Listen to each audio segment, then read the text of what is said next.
All right. Here we go, back again on the other side of the coin. All right, welcome back to the other side of the coin, ladies and gentlemen. Hope you guys are all doing well. We are back again for another Chelsea transfer news, Chelsea news update over the last 24 hours or so. Quite a lot that's been happening, and it'll be great to discuss with you guys. I want to hear what you guys have to say. I want to get to know exactly what's going on in the community. Lots of madness happening in the World Cup as well. Obviously, England's playing Senegal later tonight. It's going to be a blockbuster, man. I'm hoping Senegal gets a victory. France versus Poland. I think France should go through. I mean, they're the stronger team. But as I said, quite a few bits and pieces of Chelsea news to get through. Most importantly, N'Golo Kante. N'Golo Kante quite possibly going to leave on a free. I think that was quite inevitable, if I'm being absolutely honest. And then there's talks about Mendy, which is now firming up that he's possibly not going to stay. He's not going to stay around. It's possibly moving on as well. And when you think about Graham Potter's time at Brighton, if you remember, Matt Ryan used to be the goalkeeper over there, and he quickly got rid of Matt Ryan and got in Robert Sanchez. Is it Robert Sanchez or Roberto Sanchez? Anyway, Sanchez, the goalkeeper, current goalkeeper at Brighton. And as you saw, Matt Ryan with the ball yesterday against Argentina. I mean, look, the defender put him in a lot of trouble.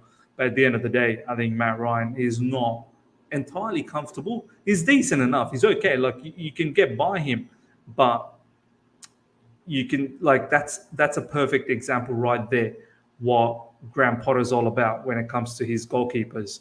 So that's going to happen as well. Good to see so many of you guys have logged in already. Nearly 50 of you guys are live after 2 minutes. Smash the like button, number one. Let's pump the likes up to 30 immediately. And we're going to keep a track of likes. We'll try and hit 100 likes during the stream. And anything after that is always a big, big bonus for me and for the channel. The growth of the channel depends on the likes. So smash the like button, guys. And we'll have a very, very good discussion indeed. Nathan, good to see you, my man. Valan, Tariq, Truculent, Zenish, Jitonga, RN. Good to see so many of you guys are here already. Miz, great to see you. Finally caught one of these live streams watching the Bangladesh-India game. Yeah, I've been keeping a track of the live score. I think Bangladesh, they're doing really well. Last I saw was India was 8 down for 158. Let me just have a quick look at this. Before we get going, they're all out. Wow, India all out for 186. I mean, come on.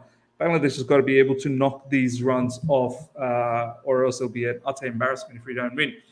Zanish saying love from Nepal. Good to see you, Zanish. It will take years to replace Kante. Same thing with Hazard. Okay, this is where we're going to start. Obviously, lots of talk about N'Golo Kante. First, let's go through the news. Then I'm going to give you my opinion on the matter, and then obviously I want to see what you guys have to say about this. This is the latest. The feeling internally at Chelsea is that they want to rebuild the midfield with young players. This has been the notion for the past few months. Chelsea, you can see there's been a lot of reports.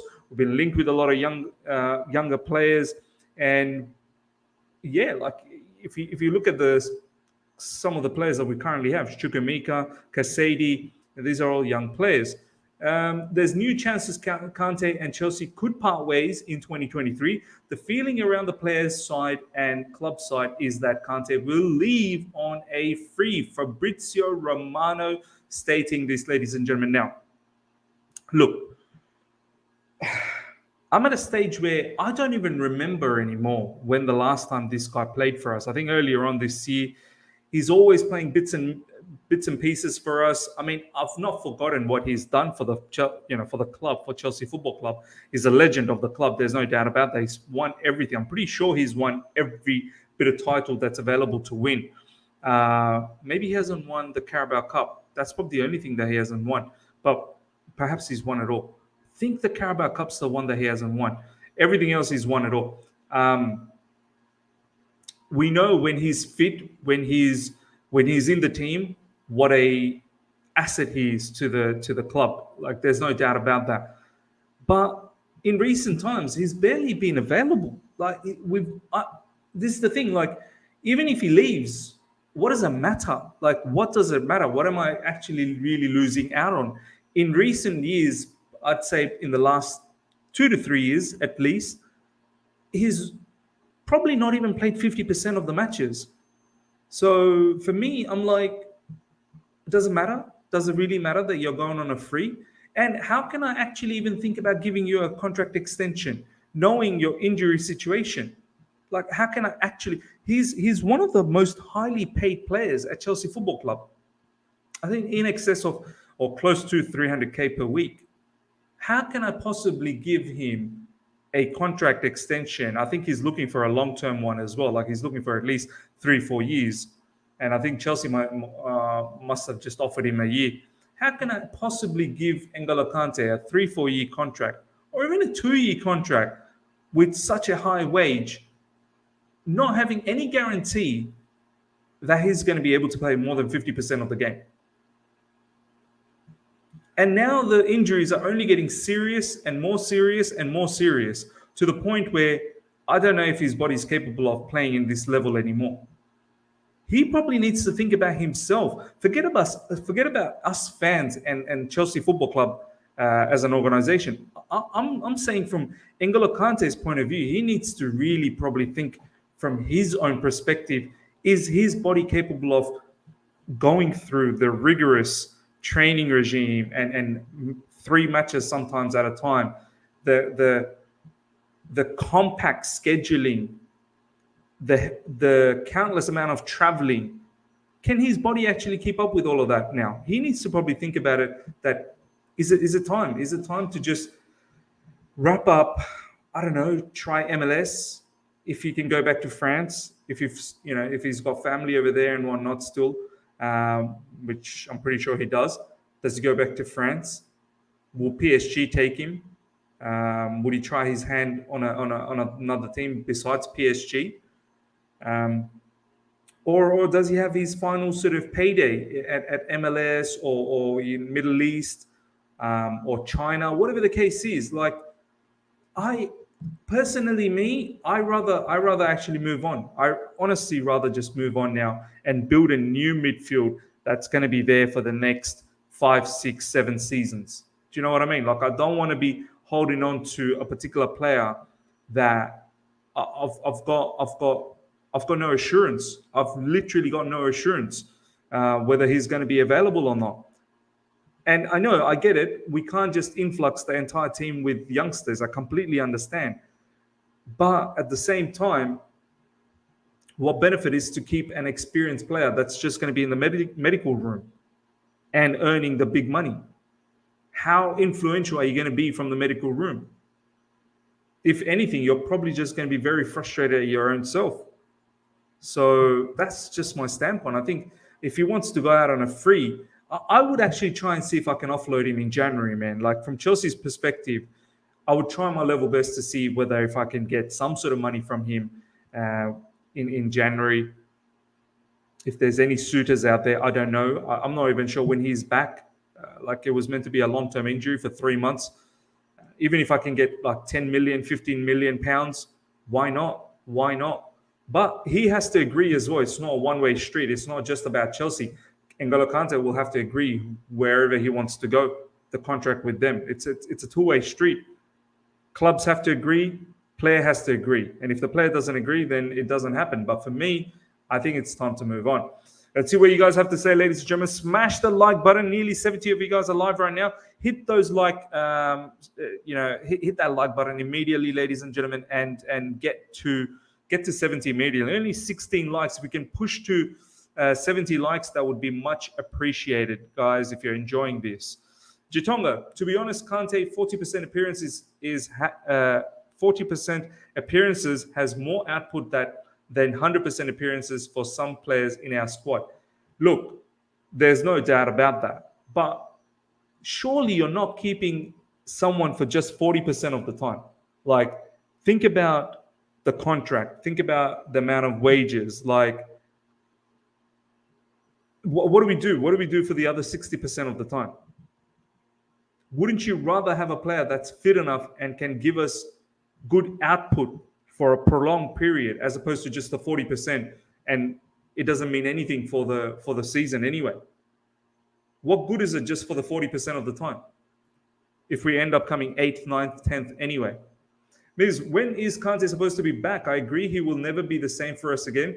Too much injuries. Look, it was meant to be 3 months from about early November, wasn't it? So is he meant to be back at the end of January? Like, that's supposedly the time frame, I think, end of January. But God knows, to be honest. Kante to PSG.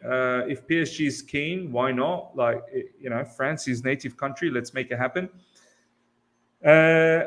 Jimmy's Sal, Miz, you say Kante isn't available enough. That's true, but look at our midfield. Since his injuries, a washed Kante still starts for us. I get it. Like, this is what I just said a moment ago, that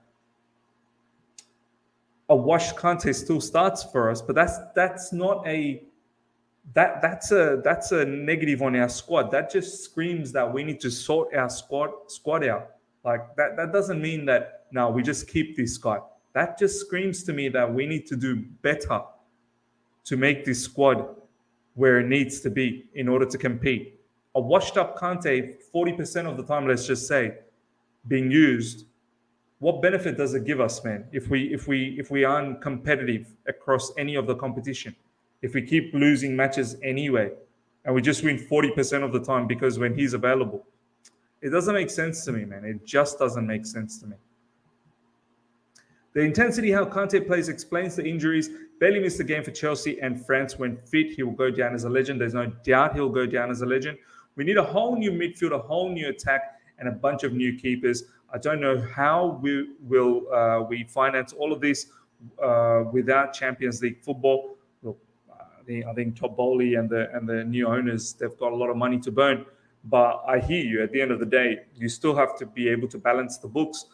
Your football club still needs to make money. And this is where I think they're doing some smart business. They've got all these people, head of marketing, like all these new guys from Man City who are going to look into sponsorships and whatnot. So I'm pretty sure they'll do their level best to earn a lot of money. And I'm sure the owners being American, there'll be a lot of American income flowing through. Will he be able to move, though, while he's injured and can't clear the medical, or am I wrong? Will he be able to move, though, while he's injured and can't clear? Yeah, that's a good point. Look, that's probably why he won't move in January, isn't it? Like, in January, he's probably still not going to be fit enough, and he's probably not going to move. And this is why there's a whole conversation about him quite possibly leaving on a free at the end of the season, because by then, hopefully, he'll be fit. Sad to hear, maybe best offload him, and Chelsea should make some money on him. He will be missed, one of the greatest DM. He will go down, Chelsea legend, no doubt. I think someone said, being unfit, whether he'll pass his medical in January, that's a bit of a problem. I would love to keep Kante by appearances throughout the season and wages he's on. Yep, that's the issue. I would have sold Kante last transfer window and let Jorginho go on free at the end of this season. Probably would have been a good shout, but hindsight, man, hindsight is such a nice way to assess things, isn't it? But at the end of the day, who would have thought that Kante would have gone through the kind of injuries that he has gone through this season already? But maybe, yeah, if you're a proactive thinker. But it was so difficult, man. Last summer, with new owners coming in, like they were just getting their foot into the door. They were just getting used to the whole environment. They probably didn't think about, getting rid of Kante and this, that, the other. They probably thought, now let's keep all of these players and we'll figure out a way how to get a contract extension, and then we'll go from there. I can't really blame the new owners not being able to get this done last summer.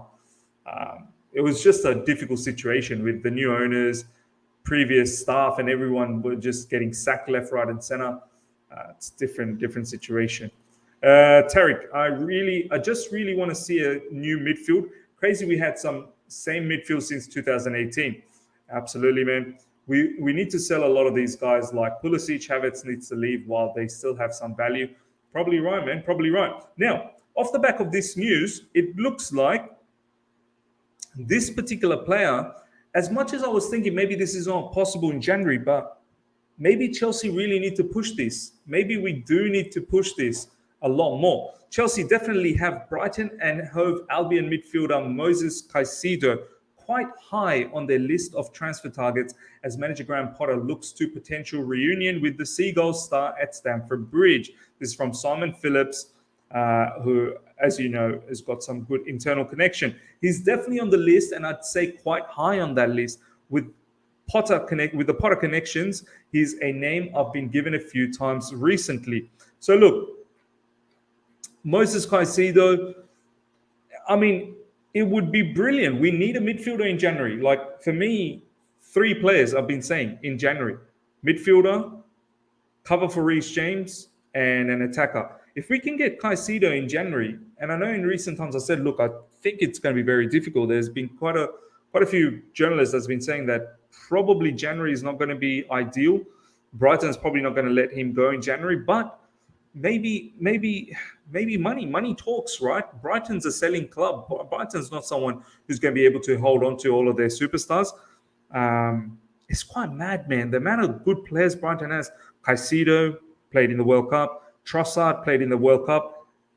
Alexis McAllister could potentially win the World Cup with Argentina. Like, it's mad. Brighton could actually have a World Cup winner in their squad. Like, it is actually quite mad. I think Robert Sanchez is also a backup Spanish keeper as well. Quite incredible, man. Quite incredible the scouting the Brighton team has done. Look, if I can get Caicedo in January, that would be a massive coup. Massive recruitment, man.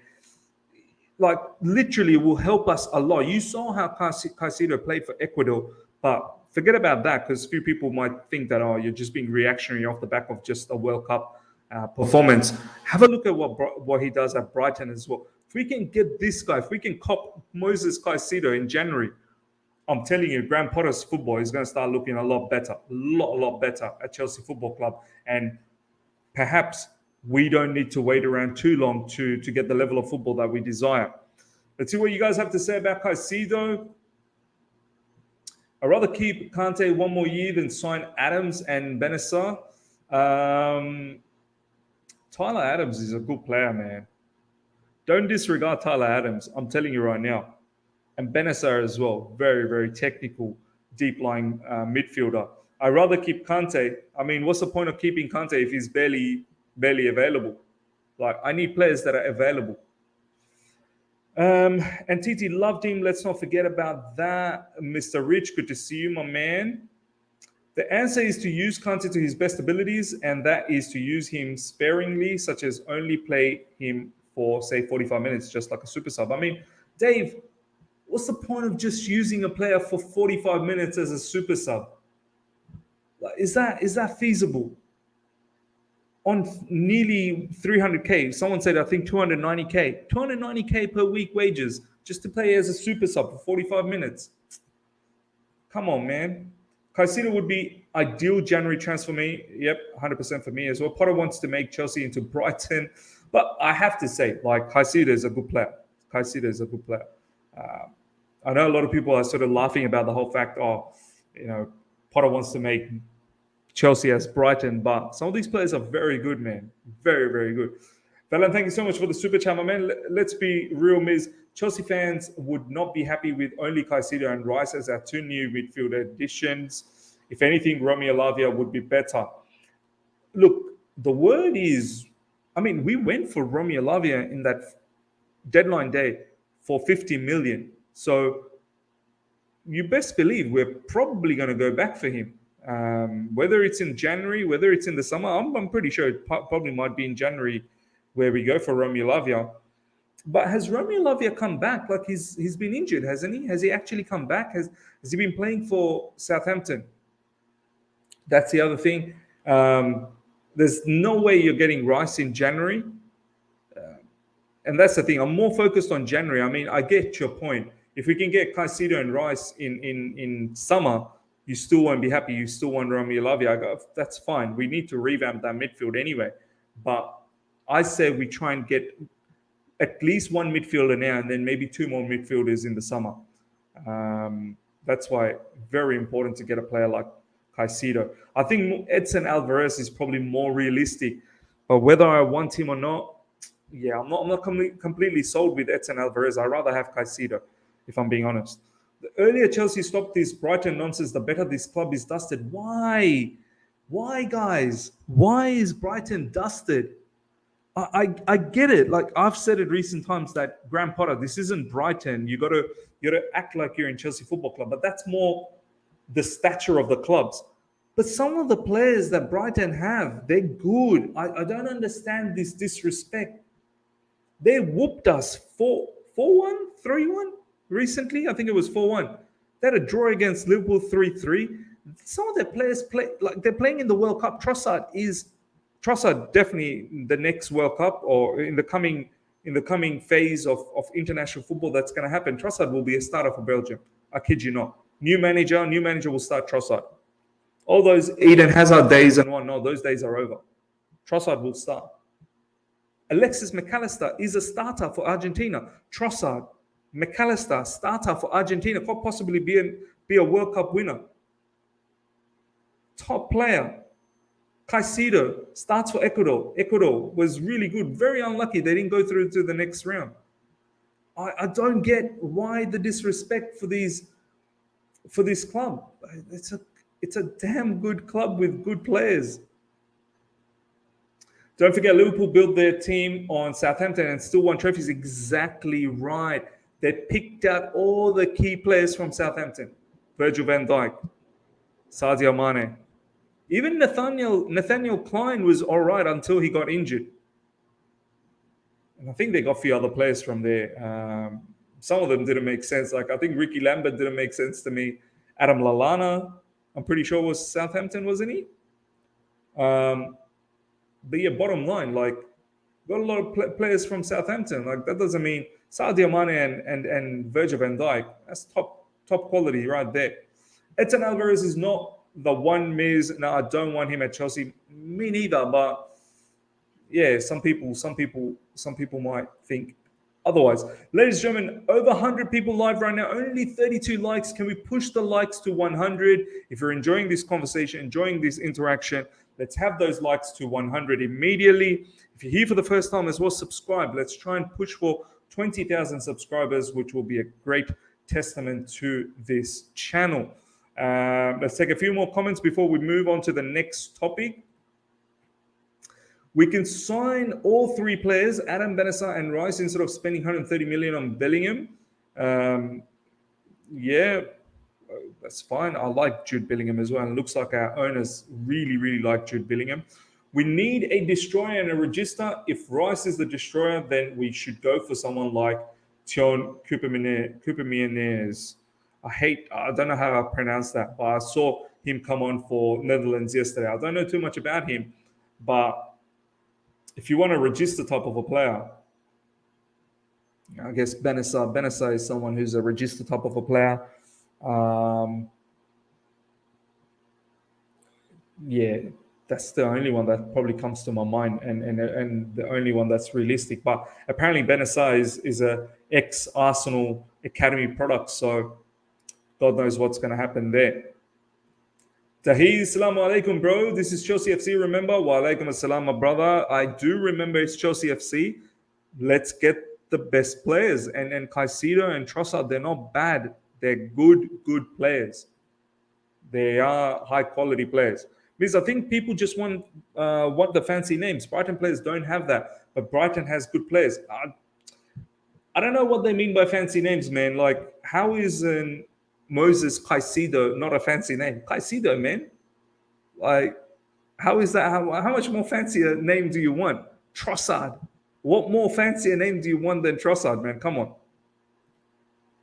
Is Trossard like 28? Would he be worth the punt? Let me have a look. Leandro Trossard. Age. 28. Yeah, 28. That's peak age, man. That's peak age. I got no issues with that. Lallana was Southampton. Yep.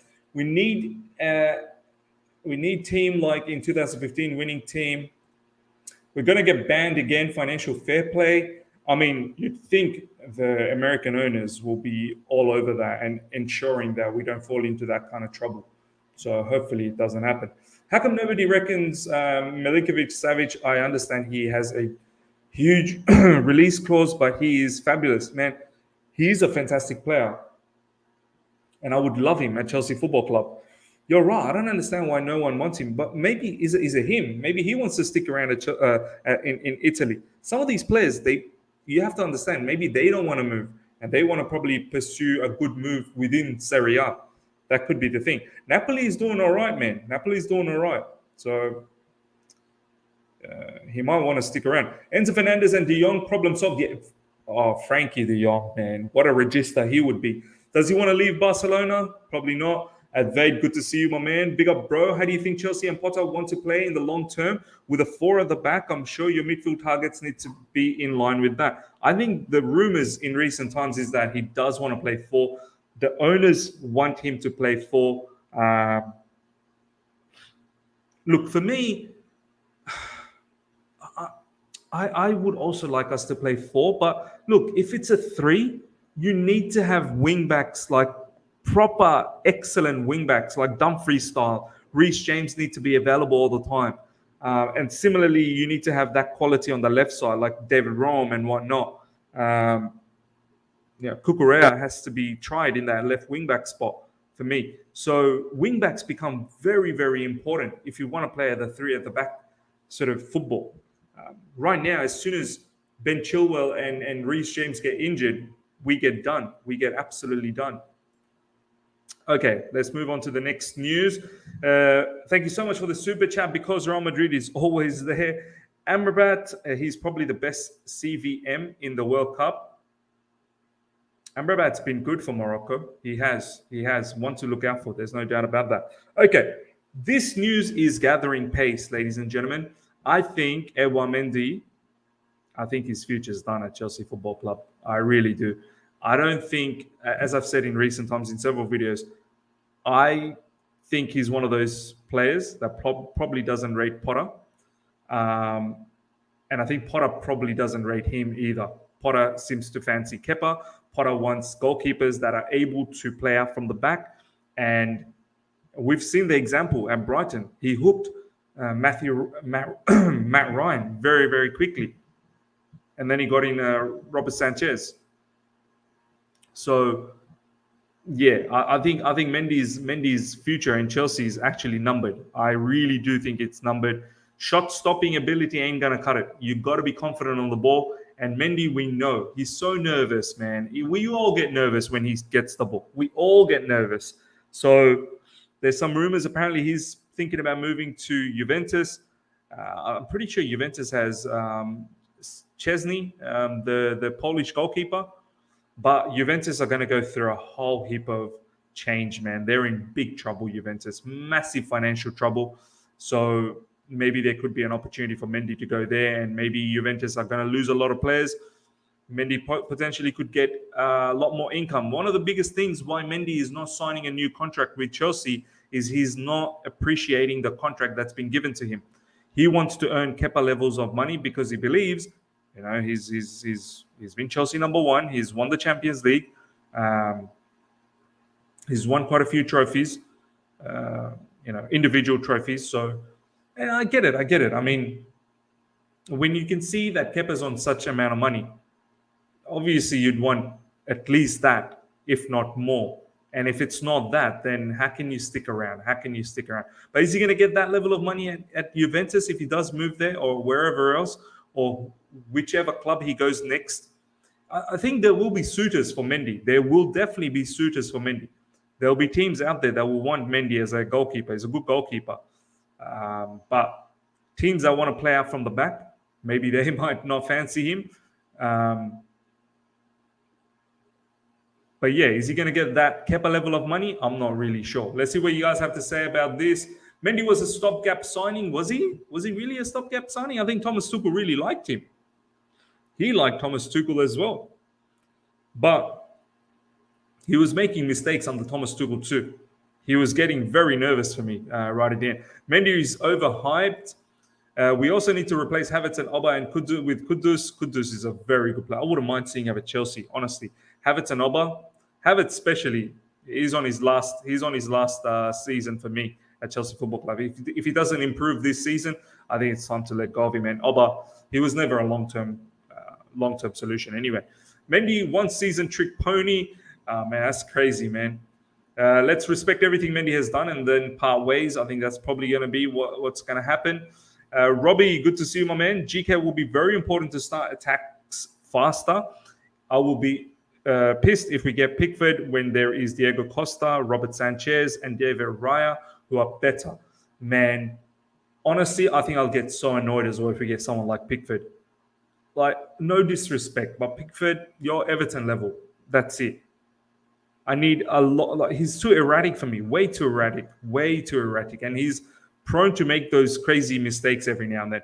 Mendy's on 40k wages, I believe. So even Juve should be able to find some cash for his contract. Yeah, maybe not Kepa levels of money, but they'll be able to find something. Kante's finished. It's time Dan stops dreaming of the days gone by. Yeah, man. Kante days. It's over, man. It's over. Didn't Spain learn it the hard way by not taking De Gea, best shot stopper after Unai Simon Howler versus Japan? Didn't Spain learn it the hard way by not taking... I don't know, man. These days, look, some of these howlers will happen every now and then. But overall, what does the manager want? You should be able to pass it back to the goalkeeper, and the goalkeeper should be able to find passes. If they're not capable of finding passes, you're going to be pinned down in your half. It's not just about shot stopping anymore. Goalkeepers are way beyond that. Shot stopping is a given. Like, you need to be able to shot stop. Like, that's not even an attribute that you get praised about. That's a given. But all goalkeepers now, seems like these days, you need to be able to play with your feet. If you're not able to play with your feet, you're a disadvantage to the team. You really are. I'm scared of Mendy. Kepa really has been better than Mendy, and I'm scared about Mendy's mistakes he makes, especially his distribution. It's time fans stop living in the past. We want improvement, but no one wants to let go of spent players like Kante and Jorginho, amongst others. I think we probably need to move on from Jorginho as well. I'm not going to lie, man. I feel like what Jorginho does, which is quite unique and very important for us, but there are other players in world football that can do that as well, with less flaws as Jorginho has. This is the standard you set for Kante with his injury should be applied to James and Chilwell, and we need to move on, in your words. Man, there's always one like that, isn't it? The standards we have. N'Golo Kante, what's N'Golo Kante's age? 31, 29th March. He'll be 32 next March. I need to set the same standard for an almost 32-year-old Kante, who's probably now, like, his best times are over. His best times are over. I need to apply the same logic that I apply on Kante to players like Reece James,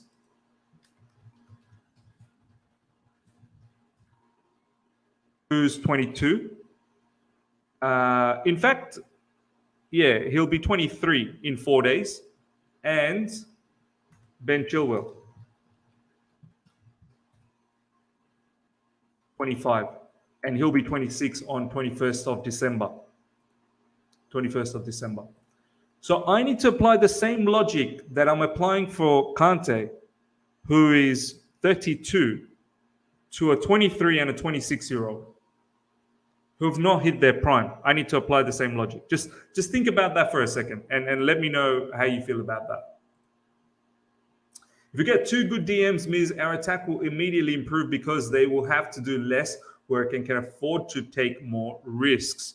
If we get 2 good DMs, means our attack will immediately improve because they will have to do less work and can afford to take more risks. Look, it's not about affording to do less work. There is no less work. I'm telling you right now. This whole ideology, people think, let's get 2 solid DMs, then everyone else has to work less.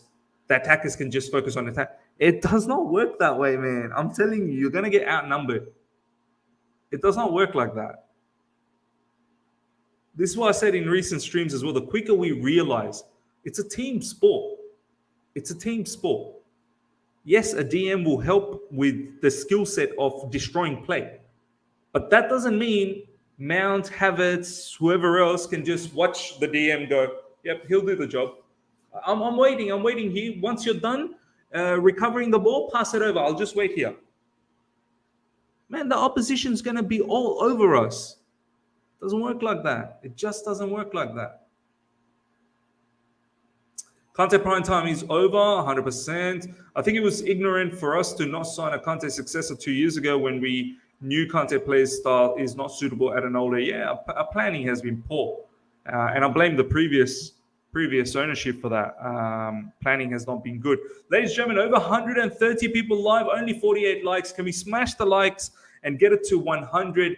I would love to get 100 likes during the live stream. We're going to wrap things up very, very soon. If we can get those likes up to well over 100, we've got more than enough people. And if you're enjoying this conversation, please do so. Smash that like button. It really helps out the channel. And if you're here for the first time and you haven't subscribed, please subscribe. And let's try and get to 20,000 subscribers. I wonder if people said the same thing about Essien. Remarkably similar situations.